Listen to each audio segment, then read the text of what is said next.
Chris, when we spoke last season, you said this series has caused you to question things more delicately, adding that some of it has been helpful and some of it may have been destructive. So, because you're getting more room here to explore these themes and ask other big questions, has there been a, like a further, like a bigger shift within you as a result of this new season? And Josh, I would love to know your perspective on all this as well. That's an interesting question. I feel like this has been a couple of years, I suppose, since COVID and whatnot. Pardon Yeah. my horn. Since COVID and whatnot, it's been a very discombobulating time. We've been moving countries and moving houses and moving schools and doing all of those kind of things. So being in situations like that, I feel it's inevitable to not question everything you're doing all the time, because most of it's such a pain in the arse that you're like, is this worth it? Are all of these changes that I'm making that are going to be very long term worth it? And it's probably because it's coming at around the same point in my life that it is in Dusty's, where Right. it's what do they call it in golf? It's moving Saturday. You know, where you move up and down the leaderboard on a Saturday before you finish on the Sunday. Yeah, I think it probably has, and just a general confusion about how those around you are suddenly going crazy is, I think, how everybody feels in modern society, regardless of what side you're on. Everybody's gone wild. Yeah. And I think Dusty feels very much like that in the course of the series, that everybody has allowed their lives to be upended. And I think he questions that in the start of the second series when Anna tells him more about the machine and whatnot. Does everybody else completely change their lives based on this giant toaster? And it feels like that's my mindset too. The world has jumped the shark. I just love the idea of the show. I've always liked asking big questions. I'm always curious as to why people do the things that they do. I love, if I met you right now and we were on the street, I would ask you for us to skip all the casualties or like just the pleasantries, that's the word. Skip and just be like, yo, tell me like, what's the deepest shit you think about, bro? Like, tell me. And so reading these scripts, that's what this whole show is about, is the deep stuff. So all it does is make me sit at home at the end of the day and be like, man, what would it be like if this machine showed up? What would it be like if such and such happened? I'm just always intrigued by that line of thought. Well, let's get into that a little bit. I feel like this season made me reflect on some of the great mysteries in my life. Like there's like as this show gets into like those forks in the road, and if I'd gone this way instead of that way, or how much fear was, holding me back from doing what I really wanted to do. I feel like it's all healthily discussed in this series to some degree, like such as, for example, the great Share Circle episode. Are you finding yourself looking more into your own rear view? Like, how much does this series and its ideas cause you to be in your head versus out of your head? Nah, man, it's just kind of made me realize how happy I am with how everything has turned out. I'm living a life that I didn't even dream of. I dreamt of being a dad, and here I am. I get to have 3 boys with my beautiful wife who's killing it.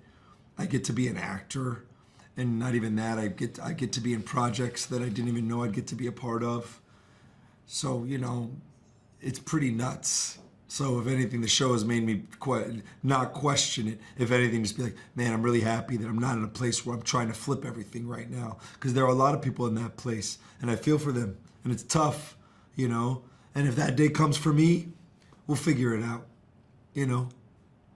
We're living in such relentless chaos. It just feels that I don't know if I question my life choices anymore because they seem so arbitrary. It's well said. Really well said. It doesn't really matter. Like everything is going so exponentially bananas that right now it doesn't feel like a self-reflective time to me necessarily, other than where am I, rather than like it feels like such a fucking challenge, doesn't it? To actually like just get down into the weeds and make people laugh feels quite noble. That's what it is Right. too. It's like you really got me thinking, man. Like, it's like, thankfully, our jobs, I won't speak for Chris, but thankfully my job is not to figure out the big questions to ask in the show. That was Right. Emma Walsh's job in the book, and that's David West Reed's job. And their brains are the ones that have to figure out how to tell the story through this thing that we all feel, which is only natural to be like, am I doing okay? Are we doing all right? And that's when I go to my wife. That's when I look at my boys and I'm like, I think we're all right. I think they're okay. They've got diapers. They go to school. They like their lives. I think it's okay. And that's like the questioning that I think we all have. And we look to the things in our life that give us security and give us confidence. So on the show, Giorgio finally has that with Nat. He was searching and searching to be the hockey player he once was. And he opened a restaurant, super successful, still searching. And he finally finds Nat. He finally finds Nat. And that's what he was missing the whole time, was someone to be like, it's okay. You're enough. It's okay. It's pretty nice. Yeah, I appreciate that. Just because, I mean, that's what's happening to me as I'm watching the show. Like it's asking these questions. So I was curious about like what it may be like, kind of like acting it out, and if there's something more profound there that you're getting that I may not be getting. So I was just curious. Yeah. No, when you're doing it, it's funny.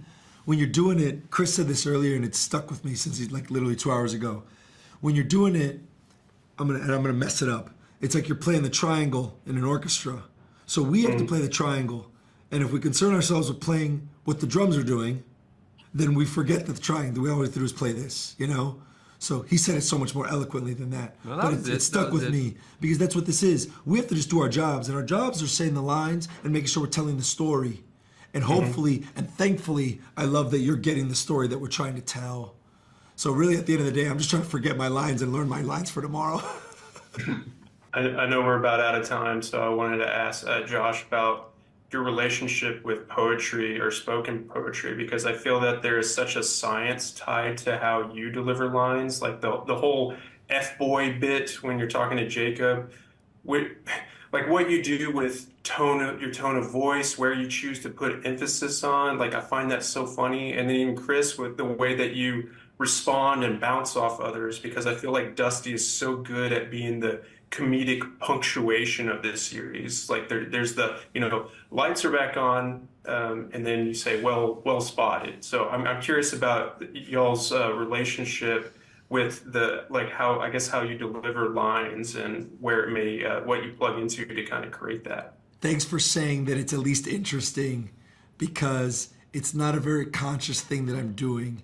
It's more so you're kind of hearing like the influence of like growing up in a Puerto Rican household, and like my uncles talk a certain way, my friends talk a certain way, and I try to just play each moment as honestly as I can. And when I was in college, the second part to that is when I was in college, I heard about Christopher Walken, how he asked for his scripts without punctuation in them. So then he can just say it however he wants to say it. I don't know if that's true or not, but that's always stuck with me, that it's not about what's on the page. Take that back. It's about everything that's on the page, but you have to just find a way to make it believable. So I just want to make it as believable as possible, and however we need to get there is how I want to get there. Yeah, and for me, I think you're right. They've written great little punctuation marks throughout for Dusty this year. There is something about him, because he is the voice of reason in a lot of the scenes. It's nice that he gets to be that kind of water between the crevices of jokes, where just adds a little rhythm to them all. I think that sits quite well for him as a character.